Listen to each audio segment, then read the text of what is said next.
Isang post ng social media influencer na si Excel ay kumalat sa internet for the past couple of days. Sa post niya, humihingi siya ng collaboration or X-deal para sa contractor para matapos na yung bahay niya sa Bulacan.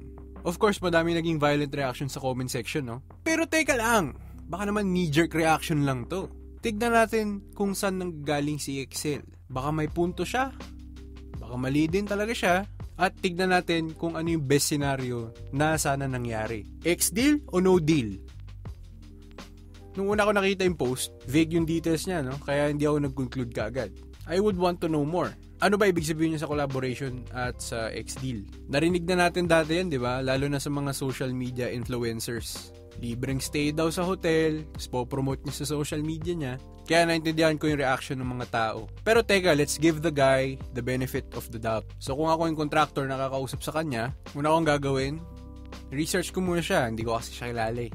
So konting tingin kung sino siya, apparently sa toy collector. Pero madami yung laman ng YouTube niya, tinignan ko. The point is, dapat alam mo kung yung audience niya ay target market mo rin. Mamaya audience niya, mga teenager pala. Mga teenager, hindi naman yan yung mga nagpapatayo ng bahay. So, most probably, yung deal niya ay hindi pabor sa'yo. Pero let's say, pareho yung target market mo sa audience niya. The best X-deal I could give is a discount. A nice, tiny discount. Hanggang dun lang. Bakit?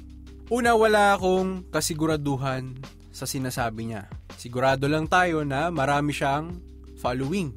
Pero paano kung nilibre ko siya ng service, tapos hindi pala niya gagawin yung promotion? Di negative ako, talong-talo ako, di ba? Alangan namang kasuhan ko pa siya kahit may kasulatan kami. Mas malaki pa yung legal fees kaysa sa settlement. Lahat ng risk nasa contractor. Kay Excel, walang risk. Kung discount lang, mag-promote man siya o hindi, nabayaran ako. Nabayaran yung direct cost ko at meron pa rin akong profit. Konti lang naman yung discount eh. Hindi ako negative. Nakuha niya yung gusto niyang bahay, win-win pa rin. Dapat kasi, sa negosyo, titignan mo lagi yung win-win. Walang lamangan. Kaso may nakita pa akong post. Ito yung collaboration proposal. Nakita ko lang to sa comment section. No? Ewan ko kung legitimate to. Pero kung totoo nga to, automatic no deal. Automatic no deal. Bukod sa amateur yung pagkakasulat, malinaw yung intentions dito. Gusto pala talaga makalibre. Typical. Sponsored materials daw. Typical. Entitled. Isipin mo kung ikaw yung contractor, tapos hindi pala talaga siya magbabayad ng pera. Maglalabas ka ng sarili mong pambayad para sa materyales at tao.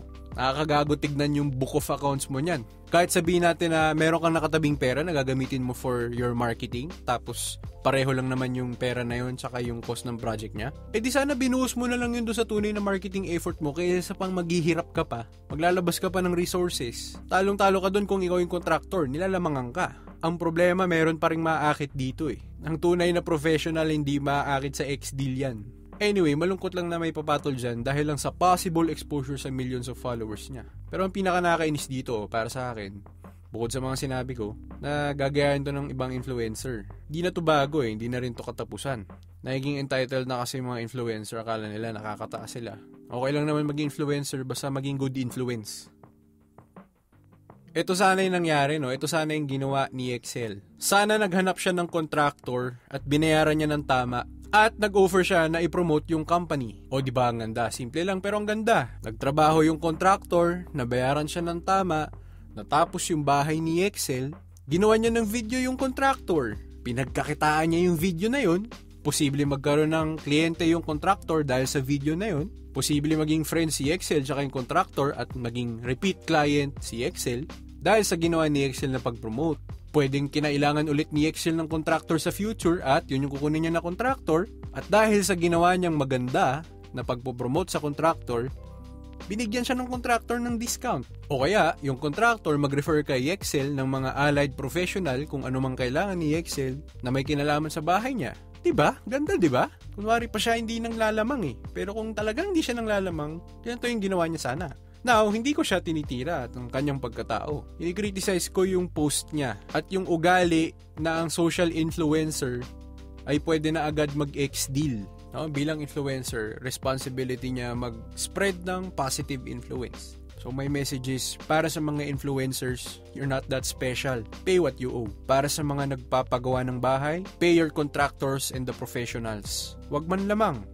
Intindihin na negosyo rin yan katulad ng ibang bagay o services na ina-avail natin araw-araw. Panoorin tong video na to, pinag-usapan natin yan in detail.